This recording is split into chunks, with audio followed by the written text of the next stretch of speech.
Glória a Deus. Quem está feliz de estar na casa do Senhor aí, dá uma glória a Deus. Glória a Deus. Aleluia. Vamos embora.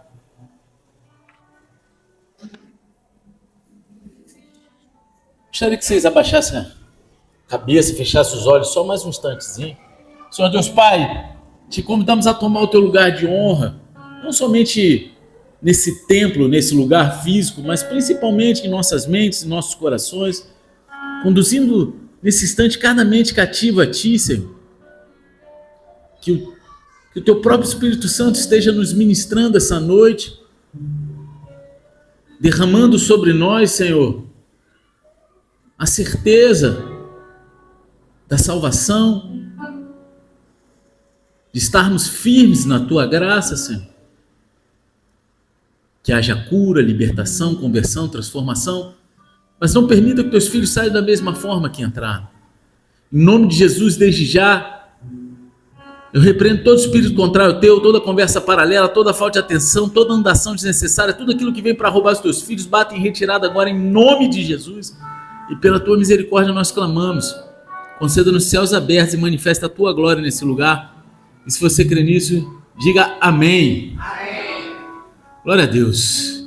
Hoje o tema da mensagem é firmes na graça, fortes na missão. E para ilustrar, eu vou ler o trecho que está em 2 Timóteo, capítulo 2. A gente vai destrinchar do versículo 1 ao 13, mas agora eu só vou ler o versículo 1, amém? E se você puder abrir a tua Bíblia aí, 2 Timóteo 2, versículo 1, vai dando eita glória aí, bem pentecostal.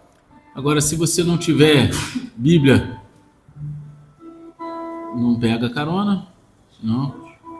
E se pega carona no lado aí, no teu vizinho, ou então pega carona no que eu vou falar. E se você não estiver achando, abre em qualquer lugar e faz cara de que achou e fala assim, meu Deus! Que às vezes, né, cara, 1 e 2 Timóteo você não abre muito ali na tua Bíblia, tá grudadinho, os livros pequenininhos. 2 Timóteo 2, 1. Amém? Todos acharam?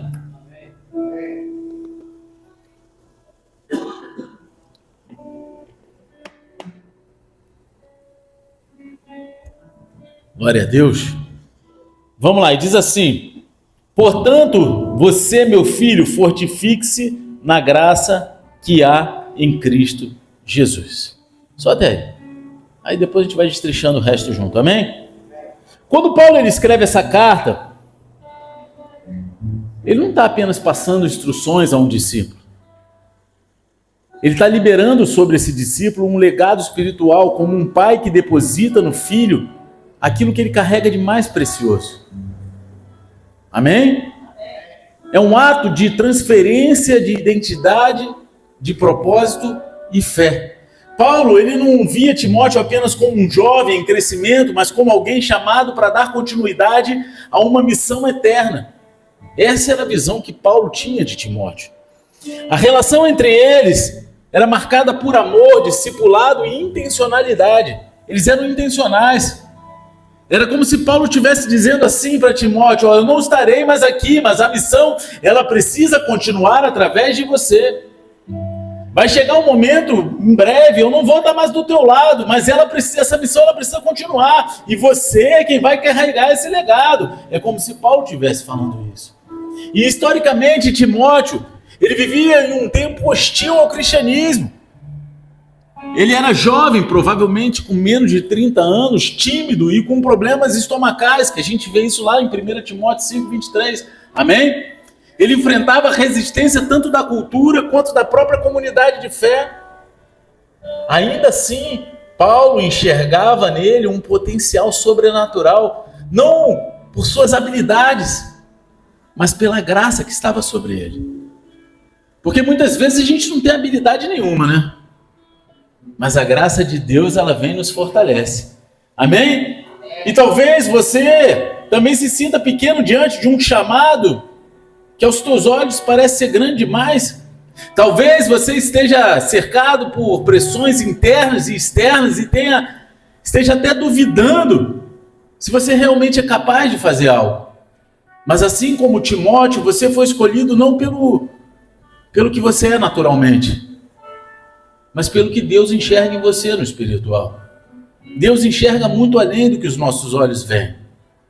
O mesmo Espírito que fortaleceu Timóteo em meio à fraqueza está disponível para você hoje, está disponível para mim hoje. A graça que sustentou gerações passadas, ela está viva em nós agora, nesse momento. Amém? Amém, igreja? Pensei que vocês não estavam concordando com o que eu estou falando, não. O chamado de Deus, ele não procura os mais fortes, mas ele procura aqueles que se colocam disponíveis. Porque quando a graça entra e a fraqueza, ela se torna a plataforma para o poder de Deus. Amém? Vocês entenderam o que eu falei? Foi como disse o próprio Paulo lá em 2 Coríntios 12:9, que ele fala assim: mas ele me disse, minha graça é suficiente para você, pois o meu poder se aperfeiçoa na fraqueza. E hoje Deus está te chamando, como ele chamou Timóteo, não apenas para receber instruções, mas para carregar uma missão geracional. E essa missão, ela começa com um sim de fé, mesmo quando o coração está tremendo, mesmo quando o coração está ali. E ao dizer, fortifique-se na graça que há em Cristo Jesus, Paulo ele não está trazendo só uma motivação para Timóteo dar um jeito, ou ele se virar, né? Se fortifica em Cristo Jesus, que muitas vezes a gente fala isso da boca para fora, trazendo uma frase motivacional. Amém ou não? Sejam sinceros.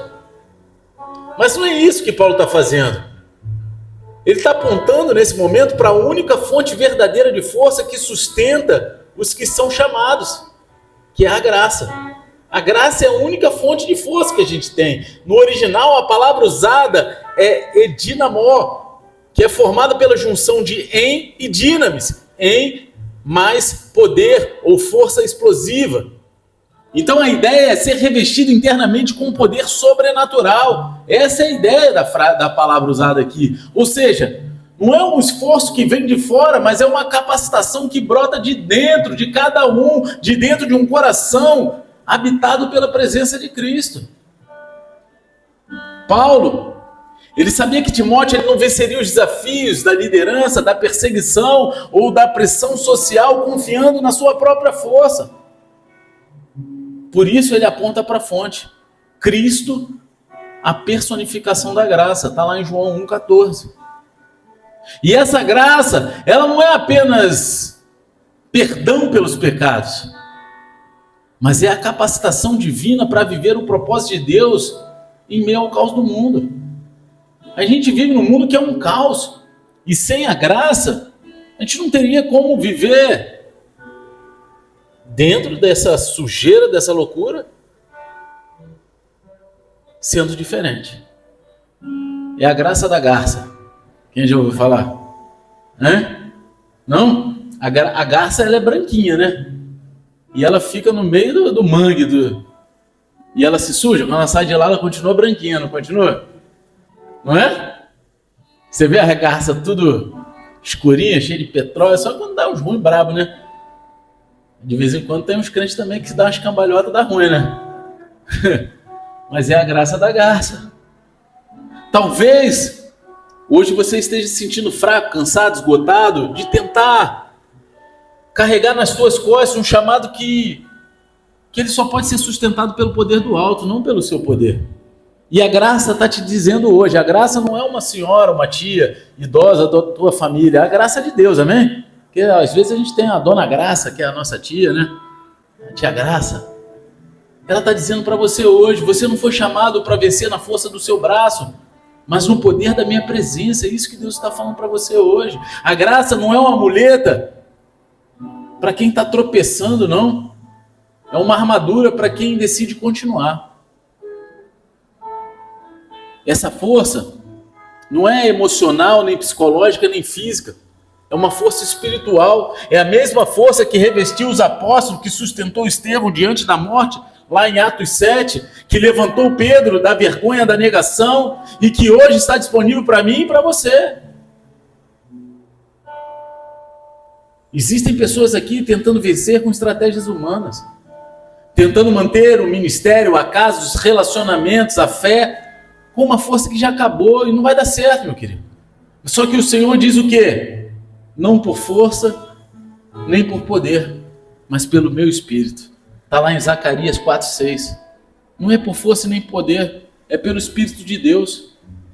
Hoje, então você que está aqui dentro, receba um novo revestimento do Senhor, não apenas ânimo, mas poder que vem dos céus, e que a graça do Senhor Jesus Cristo seja como combustível espiritual, te empurrando para o centro da vontade dele todos os dias, a todo momento. Amém?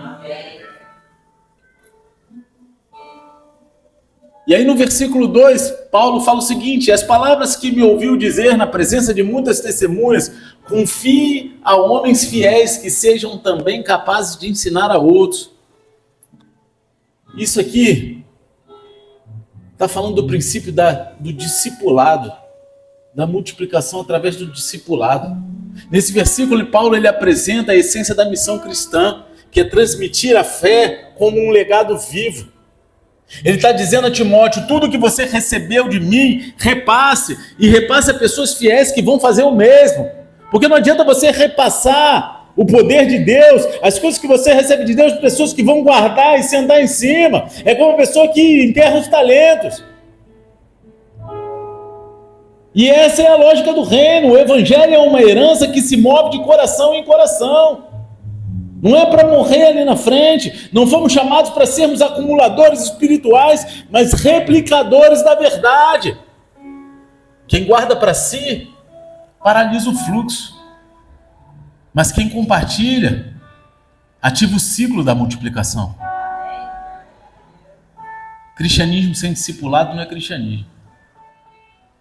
A igreja primitiva ela não crescia por eventos. A gente teve um evento aqui maneiro sexta-feira, né?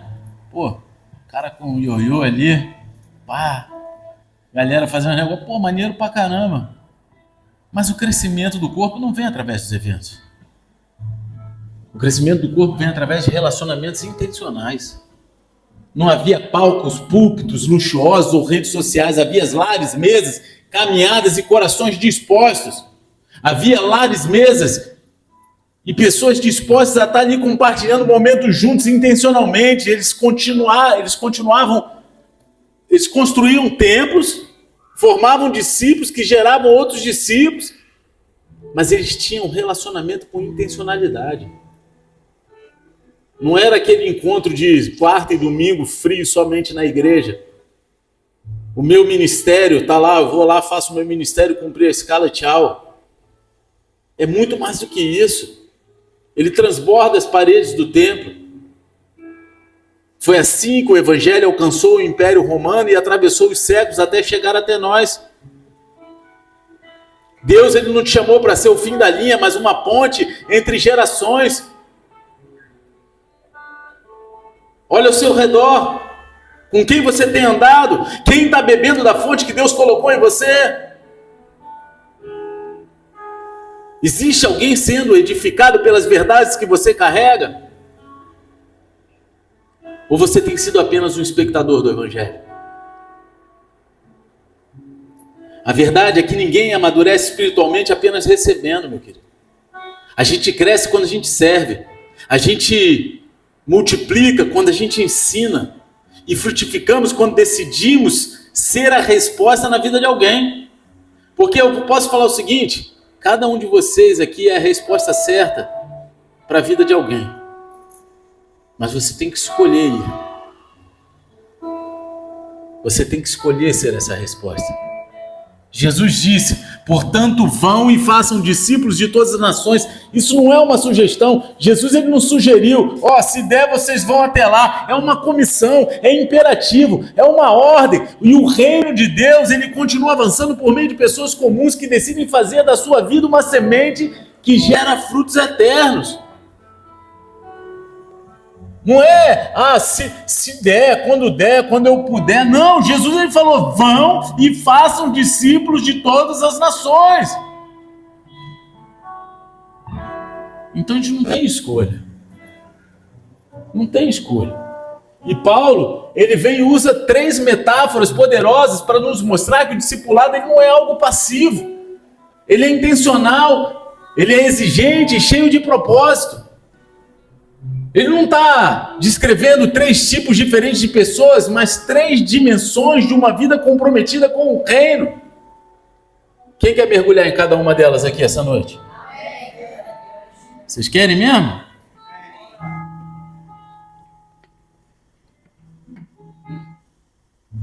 Primeiro, Paulo ele fala do soldado. Quando fala de soldado, a gente está falando de foco e renúncia. 2 Timóteo 2,3, ele fala assim: suporte comigo os meus sofrimentos como bom soldado de Cristo Jesus. No contexto do Império Romano, o soldado ele vivia sob disciplina rígida.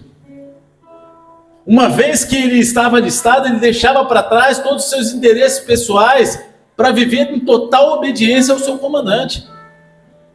Hoje a vida militar já é uma renúncia, mas naquela época a renúncia era muito maior.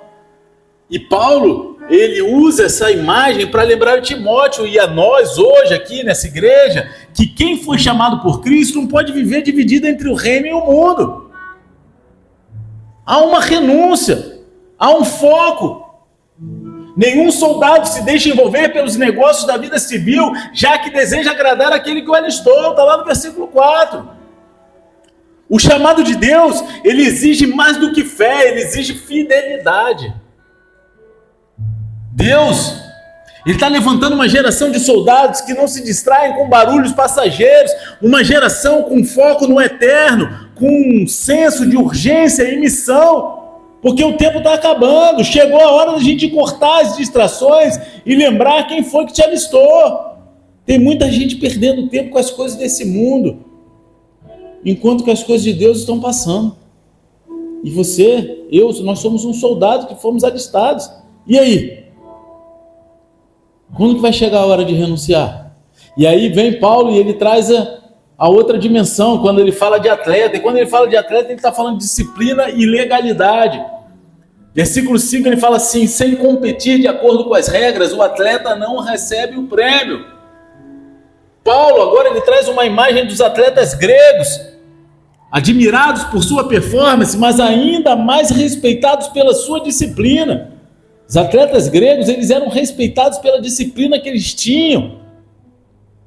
Eles treinavam por meses antes de competir. Existiam regras rígidas a serem seguidas, não bastava correr rápido, era preciso correr certo. Eles tinham todo um método para eles chegarem lá. E a palavra usada aqui, grega, para regras, é nómenos, que indica aquilo que é legal, legítimo e autorizado. E isso nos ensina que não adianta ter ministério, não adianta ter dom, ser carismático, se não há integridade, se não há santidade e submissão à vontade de Deus. Não adianta. Eu tenho ministério, eu tenho dom, eu tenho... Meu irmão, sem integridade, santidade e submissão à vontade de Deus, isso aí não serve para nada. Gálatas 5:7 diz assim: vocês corriam bem, quem os impediu de continuar obedecendo à verdade? A linha de chegada de Deus, ela só é alcançada por quem corre com os pés limpos e o coração alinhado com Ele. E aí a terceira imagem que Paulo traz é do agricultor, que fala sobre perseverança e resultado. Ele fala no versículo 6: o lavrador que trabalha arduamente deve ser o primeiro a participar dos frutos.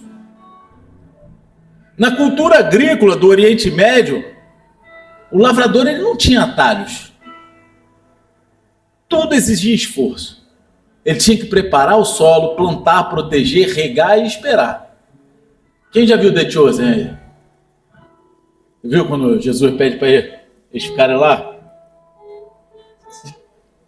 Ele não sabia para quem que era, né? Será que é para alguém que está passando? Mas é o esforço, cara. Eles tinham que plantar, proteger, porque depois que lançava as sementes, os passarinhos podiam vir e pegar as sementes. Eles tinham que ficar observando e protegendo, e esperar. Não havia colheita sem esse processo. E Paulo está dizendo o quê? A colheita vai vir. Mas só para quem não desiste no meio do caminho. Ela vem. Para aqueles que não desistem.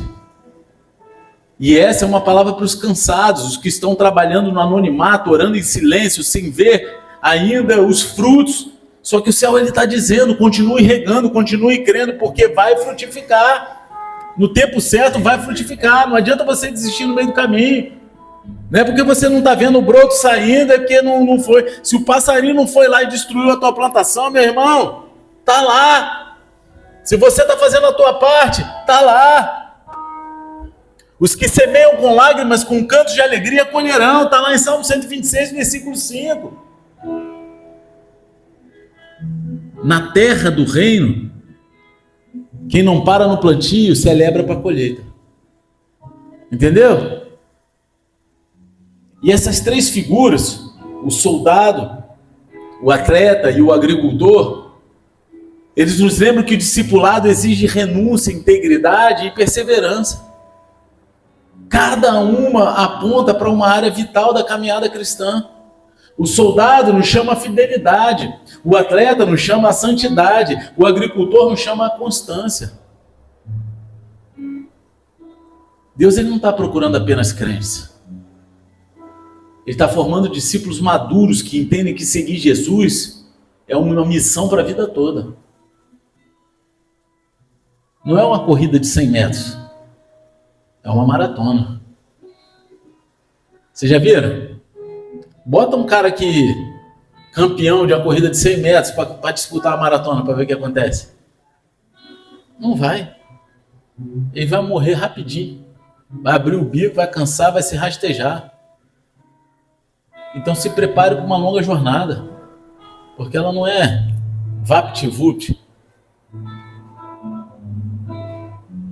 No versículo 8, Paulo fala: lembre-se de Jesus Cristo, ressuscitado dos mortos, descendente de Davi, conforme o meu evangelho. No meio de tantas instruções, Paulo ele faz uma pausa e diz algo profundo e direto para Timóteo. Ele fala assim: lembre-se de Jesus Cristo. E ele não está falando aqui como alguém que está pedindo para recordar de uma figura histórica, tipo assim, ó, lembre-se de Dom Pedro II. Não, ele não está falando isso. Mas ele está falando como quem está reacendendo a essência da fé. Jesus ressuscitado não é apenas uma doutrina central, é a certeza viva de que nada está perdido, mesmo quando tudo parece estar. Porque se ele ressuscitou, ele venceu a morte. E é a maior esperança que temos. Paulo, ele menciona 2 pilares sobre Jesus. Ele fala ressuscitado dos mortos, e isso é a prova irrefutável de que ele venceu o que ninguém jamais havia vencido, que é a morte. É a prova. Ele foi ressuscitado dos mortos. Ele venceu a morte. E aí ele vem em segundo lugar e fala descendente de Davi, lembrando que ele é o cumprimento de todas as promessas messiânicas do Antigo Testamento. Ele é tanto o rei prometido quanto o salvador eterno. É isso que Paulo está falando para Timóteo aqui. E essa lembrança, ela não é teórica, ela é um combustível para os dias sombrios. Paulo escreve isso enquanto ele está preso, acorrentado, sendo perseguido. E mesmo assim ele diz, lembre-se de Jesus. Ele está preso, prestes a morrer. Mas ele está falando, lembre-se de Jesus. Porque quando tudo ao nosso redor parece ruim, lembrar de Jesus é o que nos mantém de pé. Quando você olha assim, cara, experimenta fazer um exercício. Toda vez que você pensar em reclamar e desistir, lembra de Jesus na cruz. Tudo que ele sofreu por você. E aí depois ele ressuscitar. Se não te trouxer um ânimo, meu irmão, eu não sei o que mais pode te animar. 1 Coríntios 15, 14 diz assim: se Cristo não ressuscitou, é inútil a nossa pregação, como também é inútil a fé que vocês têm. Quem se lembra do ressuscitado nunca se curva diante do que morreu. Amém? Às vezes, em meio a rotinas, pressões, aos desafios de fé, é fácil a gente esquecer o porquê de tudo. Só que Paulo está dizendo, volte os olhos ao ressuscitado, volte os olhos ao Jesus que ressuscitou. Aquele que venceu a morte, que rompeu o túmulo e ainda hoje entra em lugares fechados, sopra a vida onde há desespero e chama pelo nome daqueles que acham que era o fim. Esse era o momento que eu achava que vocês iam dar glória mesmo. Eu falei, caraca aí. Glória a Deus. Tem que dar uma... Olha aí. É pentecostal, né? Há chamados que parece que foram sepultados. Dons que você engavetou, ministérios que você achou que não tinha mais força para viver. Só que hoje o Espírito de Deus está dizendo, lembre-se do Jesus ressurreto. Lembre-se daquele que ressuscitou. Aquilo que parecia morto vai florescer outra vez. Porque ele venceu a morte. Ele pode vencer qualquer cenário na sua vida. Qualquer cenário. Estamos acabando já, tá? Versículo 9.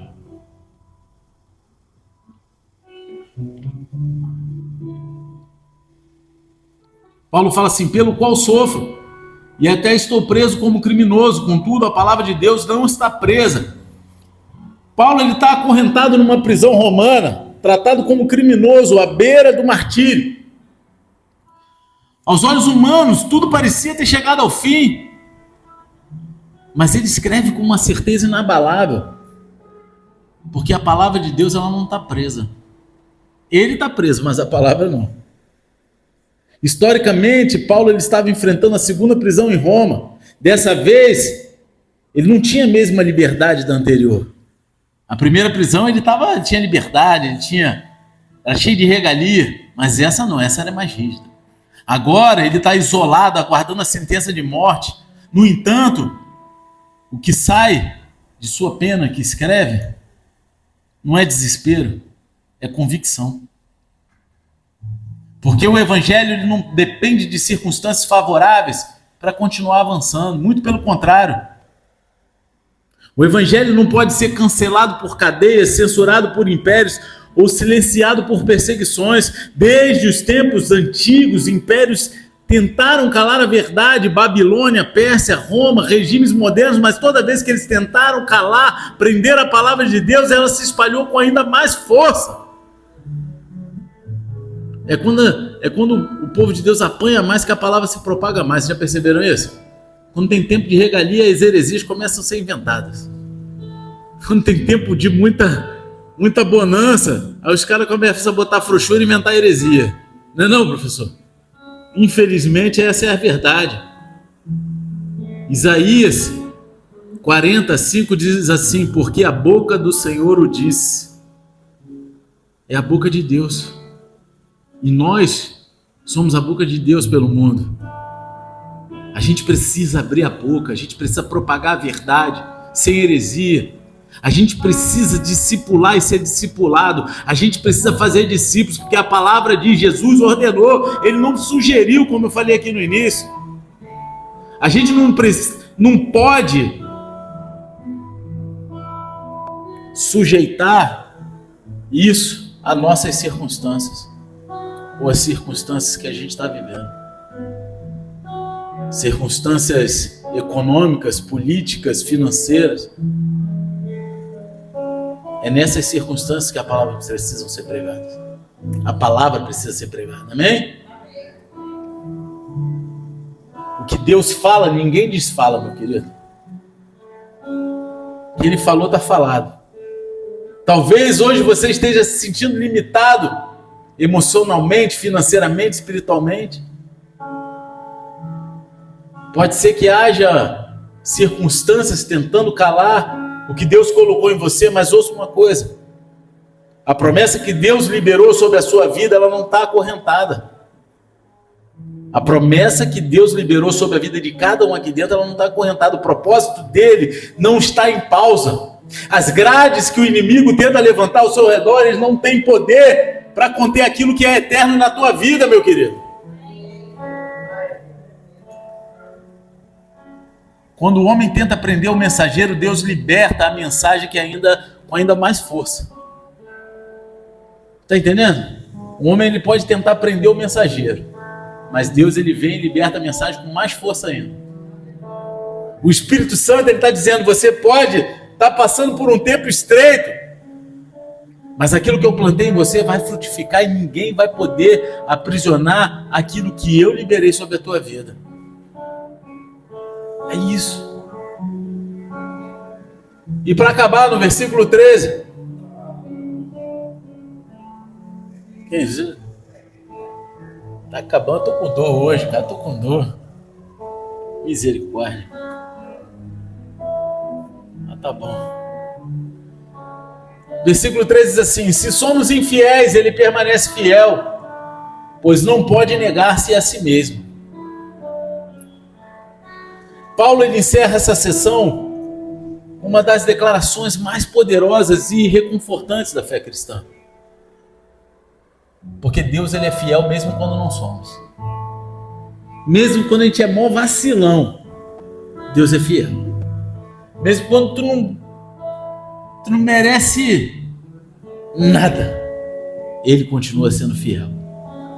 Esse versículo é como um refúgio para os dias em que a nossa fé oscila, quando a nossa constância falha e a nossa alma se sente cansada. Paulo, ele está dizendo, mesmo quando você está vacilando, Deus, ele não muda de posição. Mesmo quando você dá mole, ele não muda. É isso que Paulo está falando. A palavra grega usada aqui para fiel é pistós, que carrega o sentido de alguém em quem se pode confiar totalmente, alguém constante, leal, verdadeiro até o fim. E isso descreve perfeitamente o caráter imutável de Deus. Sim ou não? Na história bíblica, a gente vê esse traço de fidelidade repetidamente. Deus, ele foi fiel com Abraão, mesmo quando ele tentou ajudar a promessa com Ismael, não foi? Ah, vou dar uma ajudinha para Deus aqui, né? Sara já tá velhinha. Vou pegar outra aqui, pã, né? Mas Sara que empurrou, né? Mas vamos lá. Deus continuou fiel, não foi? A promessa dele. Deus, ele foi fiel com Pedro, mesmo depois de ele ter negado Jesus 3 vezes.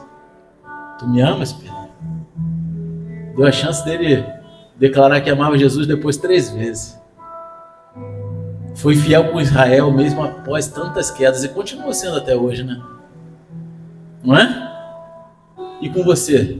Você lembra de quantas vezes Deus foi fiel mesmo você sendo um vacilão? Eu lembro. Deus, ele não é fiel porque a gente é bom. Ele é fiel porque ele é Deus. Ele é.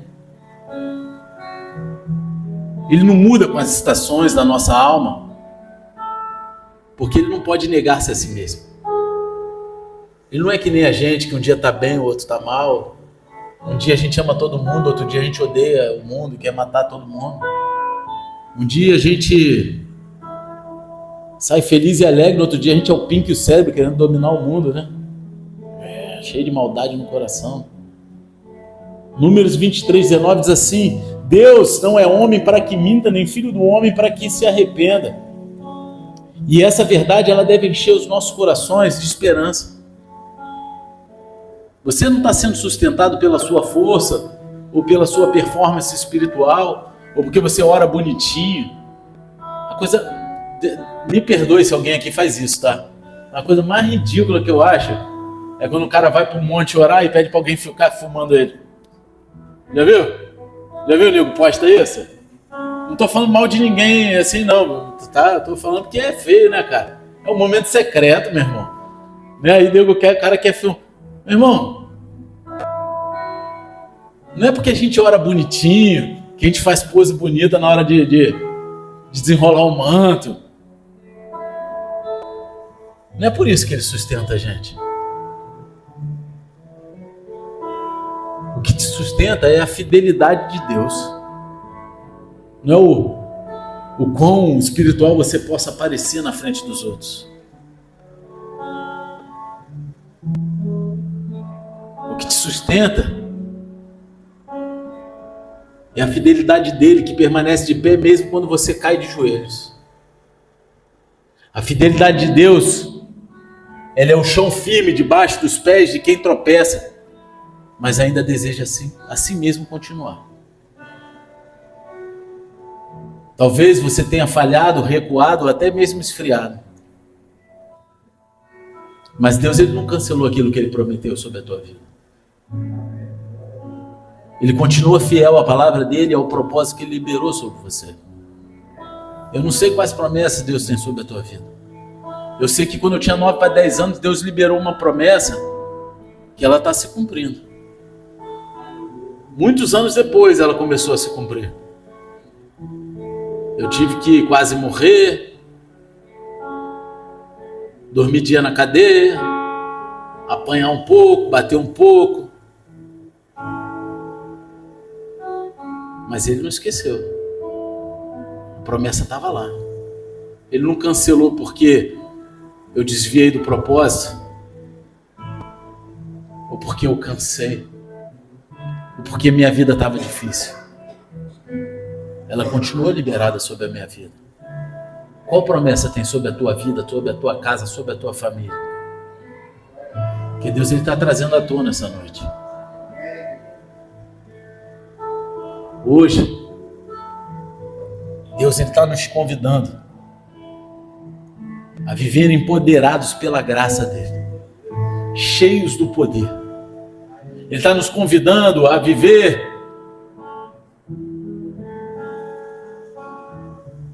um discipulado de fidelidade, a sermos soldados, atletas e agricultores espirituais do reino dele, a lembrar do poder da ressurreição, a confiar que a palavra ela não está presa a um determinado lugar ou circunstância.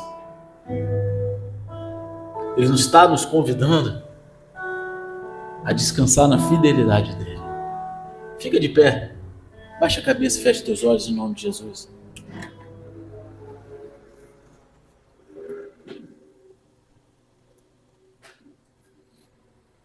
Talvez você esteja aqui essa noite cansado, distraído, ferido, frustrado. Mas Deus hoje está te dando um chacoalhão e te chamando de volta para o centro da missão. Você sabe que você tem uma missão. E Ele até permitiu você descansar um tempinho. Na sua frustração, no seu cansaço, na sua ferida.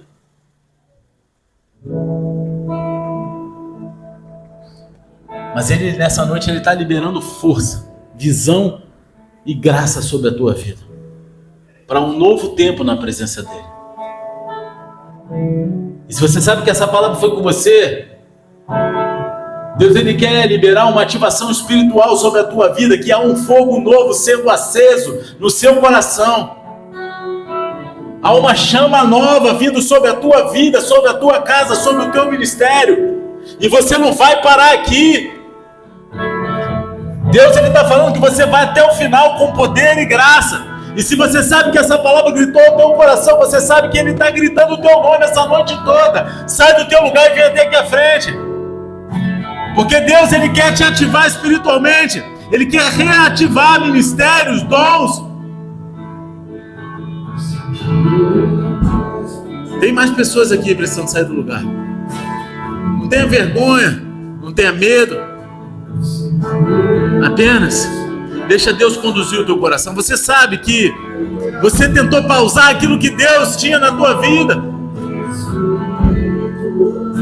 Você sabe que Deus está falando, chega o tempo de pausa, chega!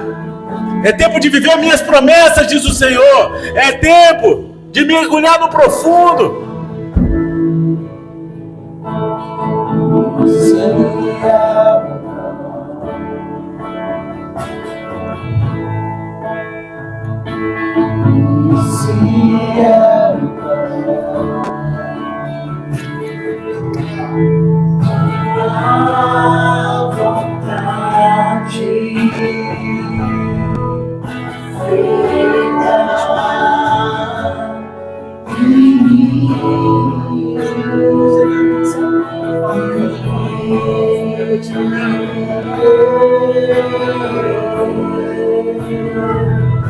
Eu nada sou sem ti.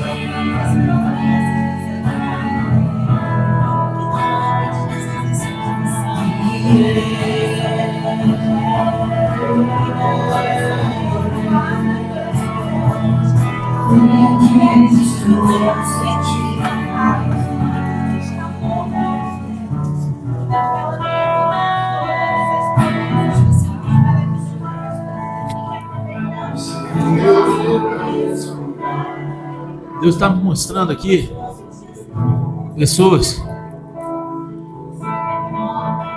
com promessas, mas parece que essas palavras que haviam sido liberadas tinham morrido dentro do teu coração, mas essa noite ela está reacendendo. E isso não é emocional. Deus está parando aqui para falar para você sair do teu lugar, porque Ele vai escrever uma nova história em cima das promessas que Ele já fez sobre a tua vida. Todo o tempo de paralisia, de afastamento, todo o tempo que foi jogado para o alto, diante de fugas, cansaços, distrações, diante até desapontamentos. Deus, Ele quer escrever uma nova história na tua vida, em cima das promessas dEle. Sai do teu lugar em nome de Jesus. Sai do teu lugar. Você sabe que Deus está falando com você. Não deixa para o próximo culto, não deixa para amanhã, porque Deus, Ele tem algo maravilhoso para fazer sobre a tua casa, sobre a tua família e através de vocês. Sai do teu lugar em nome de Jesus. Deus, Ele está te convidando a um mergulho profundo.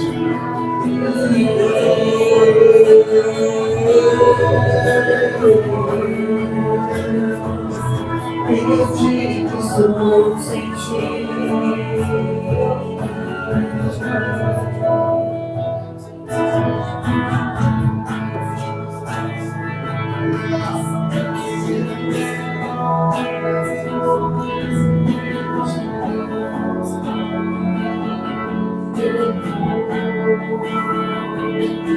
Vou voltar e escrever uma nova história.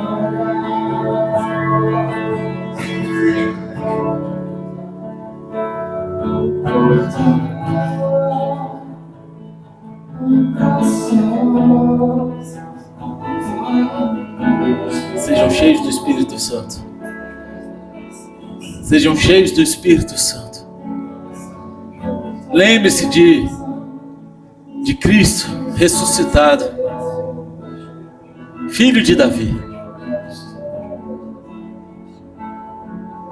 Há um novo tempo sendo liberado sobre essa casa. Há um novo tempo sendo liberado sobre a tua vida, sobre a tua família.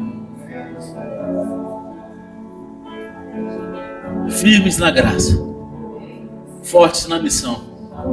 Se você recebeu essa palavra, você sabe que é com você. Aplaude Jesus. Aplaude Jesus de todo o coração, pois Ele é Deus. Aleluia, Senhor.